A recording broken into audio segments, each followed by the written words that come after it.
Hello and welcome to the Keys to a Fitter You podcast. My name is Dermot Keys, the owner of Key Fitness, and I really would like to help you to achieve your goals. So I hope you can join me as I get the chance to talk and chat with some very inspiring and very knowledgeable people as we explore the keys to a fitter you.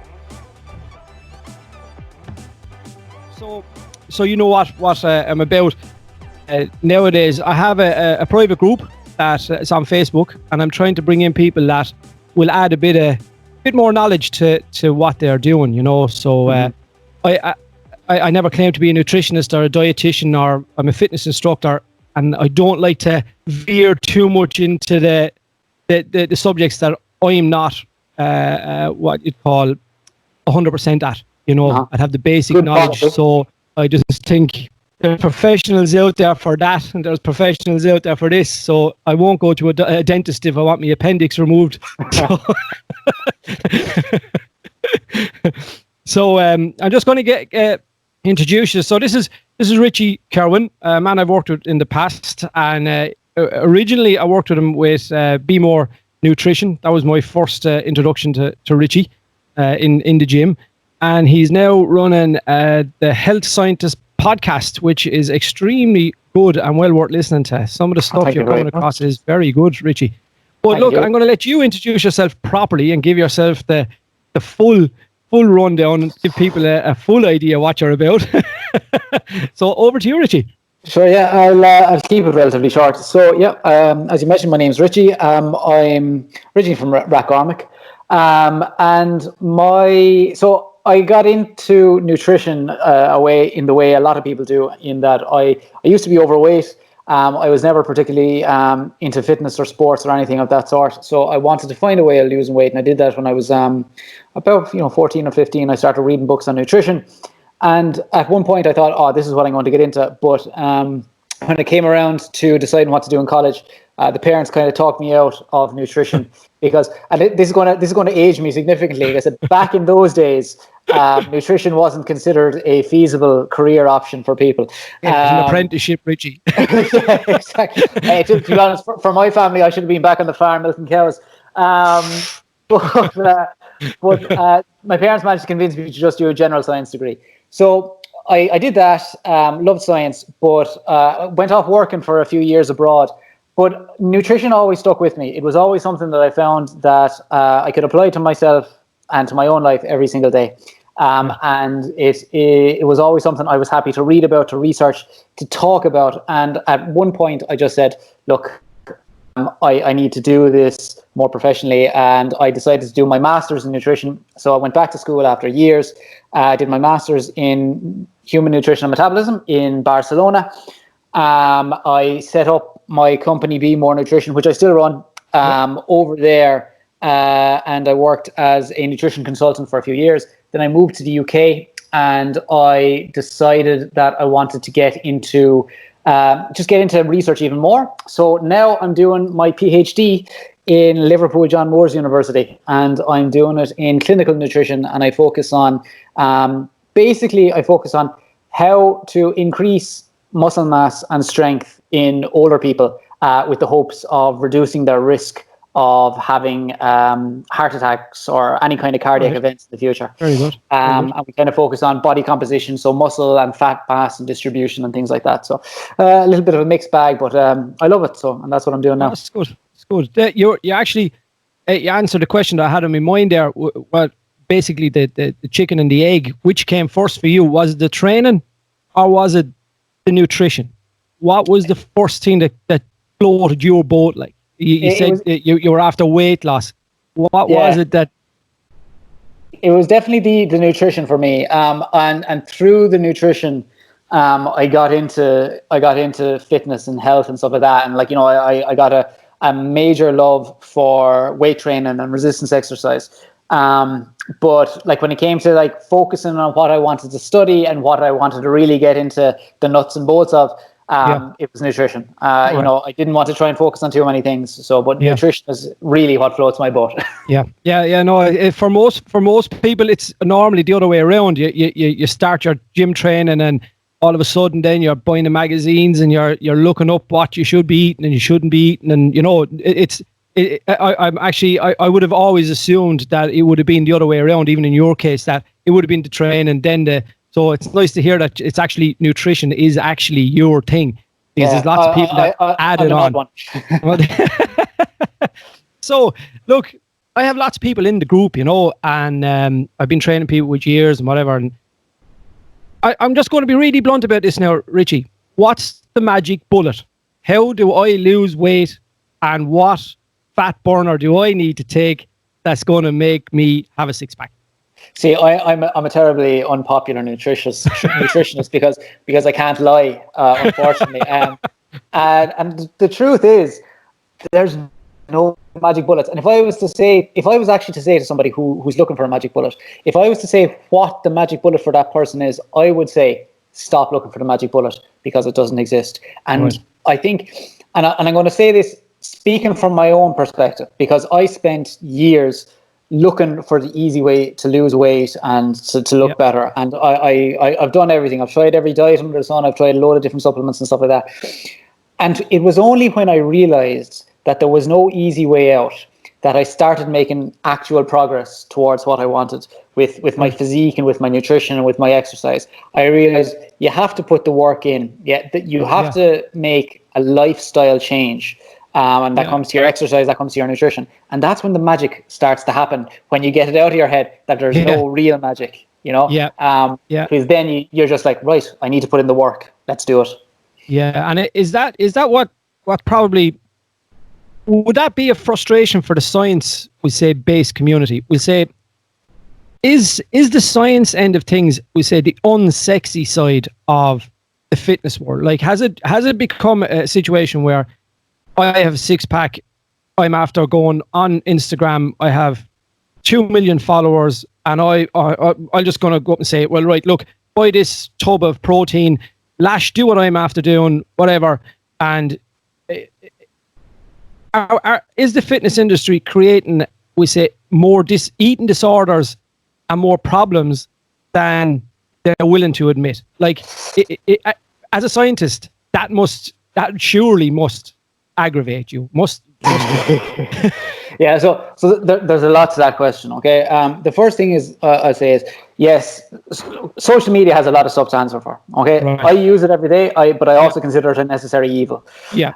What I would say is that there's a lot of people that go out there on social media, and just like you said, they have a six-pack, they look really, really good, they flash that on Instagram or whatever, and suddenly people see that and people say, okay, whatever that person says is right. And like, I'm going to say I contribute to the problem a little bit, because if you look at my profile picture, I have a profile picture where I'm half naked. I'm in relatively good condition, and that's there for a reason, because people unfortunately associate results with something that they can see. So if they see somebody, a trainer with a great body, they're going to be like, I want to work with that guy.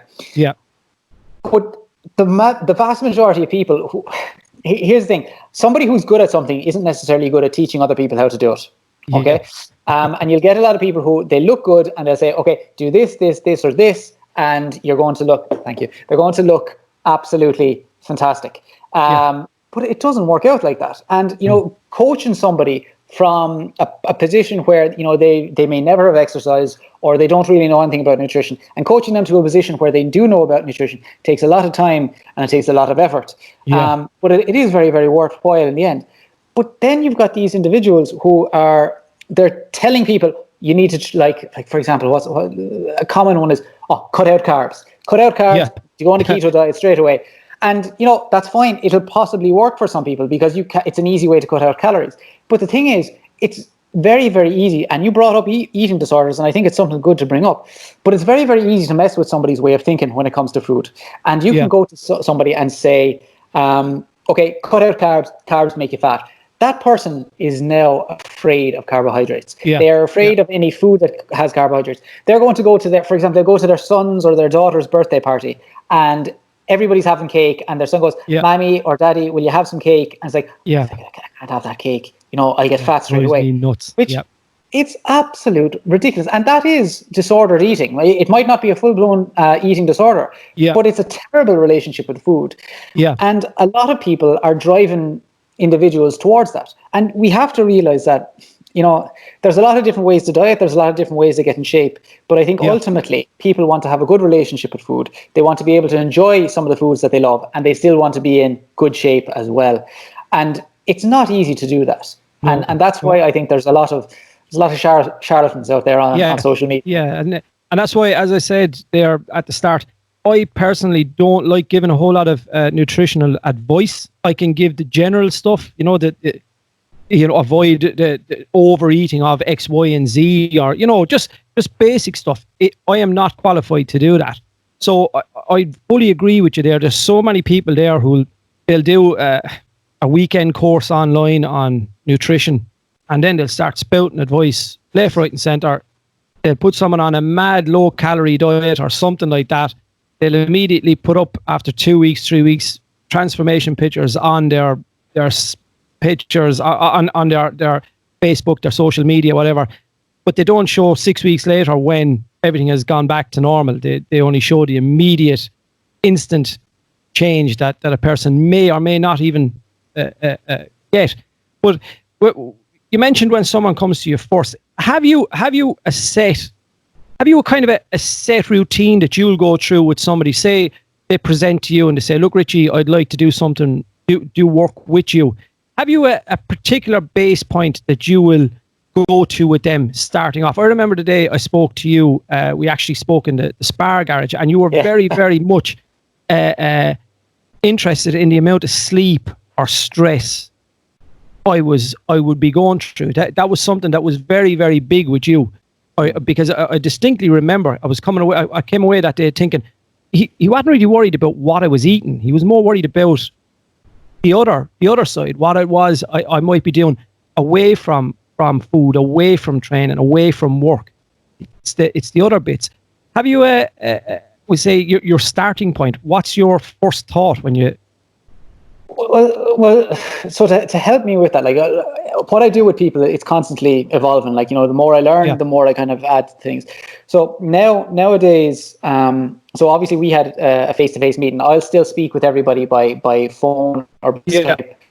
But before that, now what I'll do is I've got a thing called a pre-consultation form, and it'll go through all of those things that I would normally like. So some of those things that I would have spoken with you, loads of things about people's lifestyle. So stress levels, sleep levels, their amount of exercise, what they do for a job, all of this, their level of nutrition knowledge. And the reason I go into this is because people assume that nutrition is as easy as, calories in, calories out. It's just the food. And again, this is the more you learn over the years, the more you realize that nutrition is multifaceted. There are so many factors and areas involved in nutrition that all come together into what somebody puts into their body. Stress is a huge one. Sleep is another huge one. Financial level. Somebody's, how much somebody's earning. If they've got enough money to buy certain foods, that all plays a role in somebody's lifestyle, whether they have kids. So I want to find out about that, because the more I know about somebody, the more I know about their life, their everyday, the better I'm able to give them advice. Because I'll tell you one thing, there is a massive difference between working with a young lad of 20 years old who is living on his own, who is making a load of money, has no responsibilities in the world, and somebody who is in their 40s with 2 kids, who is working a full-time job. Somebody who might have marriage issues. They might have a parent who's sick. They might have to look after other family members. They all play into it, So, and you have to take them into consideration. It's just something that I would have seen in the working in the gym over the years. You see some people. I've had guys in doing work experience over the years, and my starting point with regards to fitness is actually enjoyment. That's it. I don't even think about weight loss. I don't think about weight gain. I don't think about muscle physique, anything like that. My main focus over the years has been about creating an enjoyable pathway for someone who maybe has never trained, who has no real desire to be in a gym, but has decided, you know what, I'm going to give this a lash. I'm going to try it and see how I go. So for me, the enjoyment part is without doubt that is the most important thing, because if you don't enjoy it, you won't do it. It's the same probably with diets. If you're not enjoying the diet that you're on, or the type of food that you're, we say, being recommended to eat, you won't stick with it. You know, you just will not stay with it. You know. Spot on. Like, from your own experience, have you ever been on a diet at some point where you've had a certain food on it that you didn't like, and you've known you had to eat it, but when it comes to like going to eat it, you're like, oh fuck, I have to eat this again, Jesus Christ. Have you ever had an experience like that? Because that's not a fucking diet. That's a form of torture. And nobody should have to go through that. And like, I'm very, very much like, so I, like with my clients, I work on flexible diet and like allowing people to fit certain things that they like, you know, but I'll never, if somebody comes to me and says, look, I want to lose weight. One of the questions I have is, are there any foods that you don't eat? Any foods that you don't like? I make sure I know what those are first. And I make sure that those are never going to be in any plan that I give this person. And then another thing is I'll get somebody to do a week of diet tracking, so I can see what they normally eat, what they like, and then I'll base the diet that I give them around that. So it's something similar to what they already eat. But there's no point in telling somebody who is used to spuds and stew and stuff like that, and putting them onto rice cakes and peanut butter or something like that for a diet. It's pointless, you know. You'd have lost most of the Irish population in one.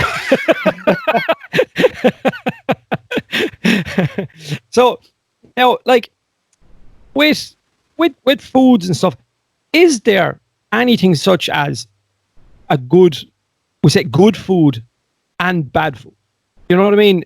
Like, is there such a thing that, that food is bad, stay away, that food is great, eat loads? You know, is there such a thing? Because out of lots of people, what I find is, say for argument's sake, as you know, Ireland, we like our bread, right? We've always liked our bread. So is it an Irish psyche that if I say to a group, a class course, say to them, look, low GI bread is better for you than ordinary white bread, for argument's sake, just for argument's sake, right? That mightn't even be right, I don't know, but I'm just throwing it out there. A lot of people will just then go from eating a load of white bread to eating a load of brown bread. Or, you know, is it the food that's bad, or is it the amounts we're eating that's bad? So, JC, there's a ton of questions in here. Right, look, just to clear one thing up, and that, because the very last part of your question kind of ties in on the obesity epidemic that we're going through right now. People are always like, you know, what's causing the obesity epidemic? And simple as this: people are eating too much and moving too little. Okay, now there's reasons for why we're eating too much and why we're eating too little that are much more complicated than that. But you know, if we simplify it down, we're eating too much. It's not just the foods that we eat. Now, if we go back to good and bad foods, those are words that I never use when I'm working with people. I never say this food is good and this food is bad, because that creates a dichotomy that doesn't exactly exist. So you know, if you tell somebody one food is good, one food is bad, you're automatically giving a moral value to a food. And that's a really good way to mess up somebody's relationship with food. It's just like the example that we had with carbs earlier on. It's like, if you tell somebody you can't eat carbs, they'll make you fat, that person automatically thinks carbs are bad. I'm not going to touch them anymore.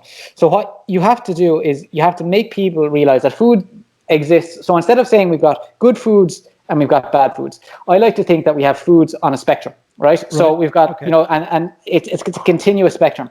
And I like to think that we have certain foods over here that are, let's say, they're relatively low in calories. They're relatively high in nutrients. So that means that they're very nutrient dense.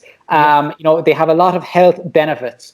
And I would say eat a lot more of these foods. Whereas on the other end, we might have some foods that are very, very calorie dense. So a lot of calories, they might be very, very nutrient poor. And to give people an example of what that means is, like, on this end, we'll be talking about fruits and vegetables. Okay, for example. You're a big fan of veg. Oh, absolutely, man. You can't get enough of it, don't you? And then on this end, we'd have things like sugar or refined flour or like refined oils. You know, they provide a lot of calories, but they don't provide a particularly large amount of nutrients. Now, I'm not saying you can't eat these foods, but what I'm saying is you should be eating a lot more of these foods on this end compared to these foods over here. You can definitely fit these guys in, but your focus needs to be on these guys over here. And another thing that comes from that is if you say that one food is good and one food is bad, you run the risk of giving a food what's called a health halo. And a health halo, for anybody who's not aware, is like if you imagine a little angel with a little halo over their head, they automatically look good because they've got that little halo over them, you know. So if you label a food as being a health food, so for example, if I'm going to use that low GI bread example that you said there, okay? So you say you can eat low GI bread because it's better for you than the high GI bread. Low GI bread automatically now has a health halo. People think it's good for you. I can eat as much of it as I like. Yes. And that's not a good policy to have. No. It's the same thing. Peanut butter has a health halo now. Avocados have a health halo now. Yeah. And here's the thing. They're loaded with calories. You know, they've got plenty of good benefits to them. Loads of fiber, loads of good fats in there, loads of antioxidants. But if you eat too much of them, you are going to gain weight. Simple as that. If you eat too much of anything, you'll gain weight. Yes. Yeah. Definitely. So we have to be really, really cautious in the messages that we give to people about food. So I avoid saying, you know, what foods are good and bad. I say all foods fit. That's what I say. Right. But you have to fit them into your diet in different ways. The only food that I tell people to go nuts on is non-starchy vegetables or non-starchy vegetables. Yeah. And that's your salad veg, basically not potatoes, not beans, things like that. Because if you think of non-starchy veg, your carrots, your peppers, all of your salad veg, your leaves and all of those, they're low in calories, loaded with nutrients. They keep you feeling full for longer. And they're ideal on a diet. And I think they're a fantastic way of improving diet quality. And it's one of the few things I recommend to everybody, all of my clients. There's a few situations where I wouldn't, but I've not met them yet with my own clients. So, but eat your vegetables. Your mom was right. So, would that be something like I would come across an awful lot of people who fall into that category and who'd be predominantly in that category would actually be hairdressers who could go particularly long periods of time without getting to eat properly. So they get up, they might have their breakfast, but then, you know, I'm talking about stuff I don't really understand, but they start putting hair dye in someone and they start working with hair. They could have 2 or 3 people on the go at the same time. Suddenly what would have been where they should have had maybe an 11 o'clock snack or whatever it was, suddenly it could be 2, 3, 4 o'clock in the day. It could even be the busy mom at home. What should they be looking at with regards to the proper type of food that would, as you said, keep them full? Should they be trying to get those vegetables in early in the day, or should they be looking at trying to look at a fruit that's going to keep them going that they can eat on the go? What would be the normal advice you'd give in a situation like that? Yeah, so it's a tough one because, like, I will say everybody's situation is different. First. So I'd need to know more about the individual. But as a general rule, here's what I'd say to people is if somebody is going to be going a long period of time without eating, what's the worry there? The worry is that at some point they will get so hungry that they'll say, feck it, I'll grab a packet of fig rolls and I'll grab a Mars bar. I'll run down to the chippy or whatever and grab some chips. Yeah. That's the worry. So what you want to do is avoid that. For some people, if that means eating a breakfast, I'd say to that person, wake up a little bit earlier and try and get a breakfast into you. But if we're to talk a bit more specifically about what keeps people full for longer, this is something that I'm particularly interested in. I've done a fair bit of research on it in the past. There are a few different foods that keep people fuller. Okay, and funnily enough, Your gate crashed.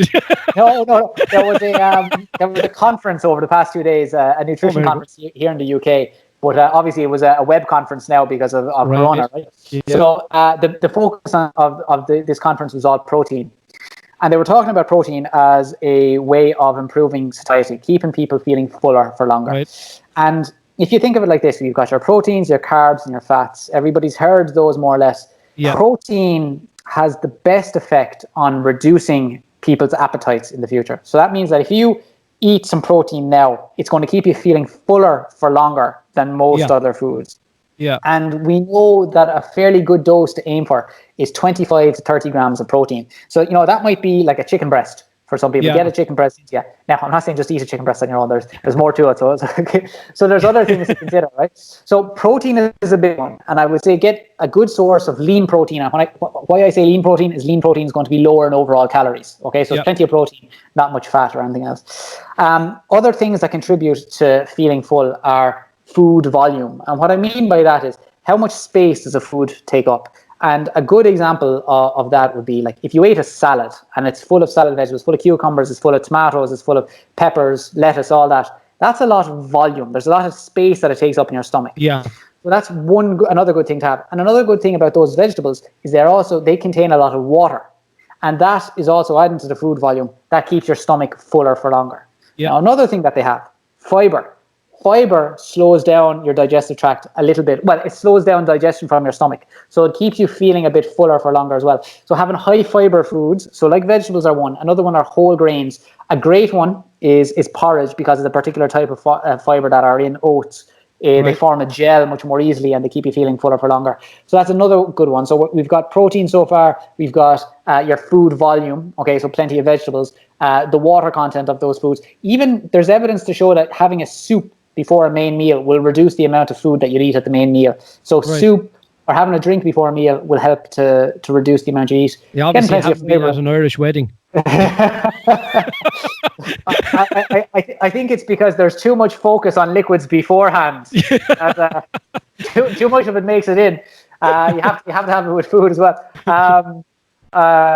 But the soup you were saying about the soup would help fill you up there, and it will. Technically, it should. And then another one is caffeine can have a bit of an effect on appetite as well. So I'll often tell people, look, if you can't get a meal in and you just want to get rid of some hunger pangs, a black coffee will do wonders for a short amount of time. Yeah, so it's putting all of those things together into a meal. And when you think about that, like, it's easy enough to put that into a meal. If you think of it, put loads of vegetables, a little bit of chicken, some whole grains like some brown rice or something like that, or some brown pasta. Some legumes, beans are fantastic. Put those all together into a bit of a meal, and that's going to keep you feeling full for longer. Now, you're not going to have that for breakfast.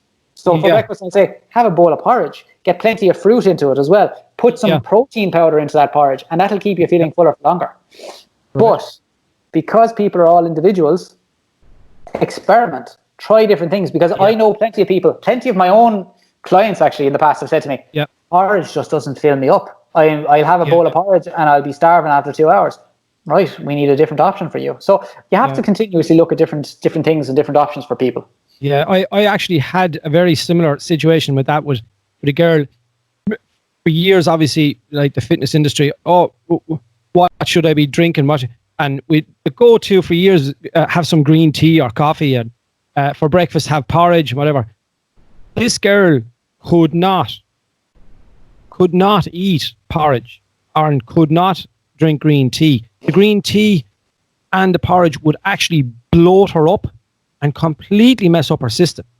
And she was the first person I had come across that had this particular issue. So it drove home to me that, look, there is not a one shoe fits all situation for anything, either with the exercises that you give people or the food advice you give people. It really kind of I went, oh, what do I do now? Like I normally say, eat porridge and drink green tea. See, there has to be like experimentation with working with an individual, and you have to realize that everybody's different. I'll give you a little bit of an example of somebody who I was working with. So she was an older lady. She was in her 50s, and she was a powerlifter, and she wanted to put on more muscle. So I looked at her diet. I built a diet plan around what she eats, and I was just looking at ways of getting in some more protein. So I suggested putting in protein bars. So we had her on her first week of trying this out, and I only use protein bars because it'd be something easy for her to bring to work, right? And after the first week, she said, "Oh my God, my stomach is killing me. Those protein bars are absolutely terrible. I'm so sorry. I'll try again." And I'm like, "What are you talking about? If the protein bars are having, and they can, because protein bars are loaded with a specific type of fiber, and they can affect somebody's digestive system. They're out. You're not having protein bars anymore. If you're not tolerating them, I don't want you eating them because it's not going to be a good diet for you. So we found other options for her that were much more effective. But you have to be willing to adapt and adjust based on everybody's needs. And that's another thing just to say to people is, don't expect that what works for Billy down the road is going to work for you, because it may not. Everybody's different. Everybody has a different diet that will work really, really good for them. So, I'm not saying people need to go reinventing the wheel, but a bit of experimentation is really important. Yeah, because it's like training. Some people respond differently to a certain type of training. Some people come in and they will really respond to strength training really fast, and the next person could come in, you could do exactly the same thing and nothing. Or very little response, So food and so much other things in your life, we are all different, and a lot of people are expecting that. Oh, Jane went on Slimming World, done this. I'll go on Slimming World. I'll do the same thing. I'm watching The Biggest Loser on television.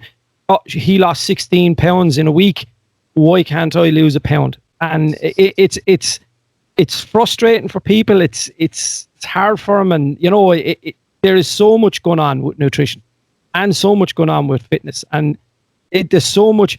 Like, I would think if I walked into a bookshop anywhere in the world, one of the biggest sections that I'm going to see in there is the diet and fitness section. And everybody is selling you the same story, but giving it a different, fancier name. And again, it kind of brings us back to the start. How much of it is fact? How much does the industry want the ordinary Joe or Josephine to actually learn? How much do they want them to know? If eventually someone clicks and goes, oh, hey, I think I have a cracked. I think I know now what I can eat. Well, you could potentially have taken a couple of €1,000 out of Joe Witz's pocket.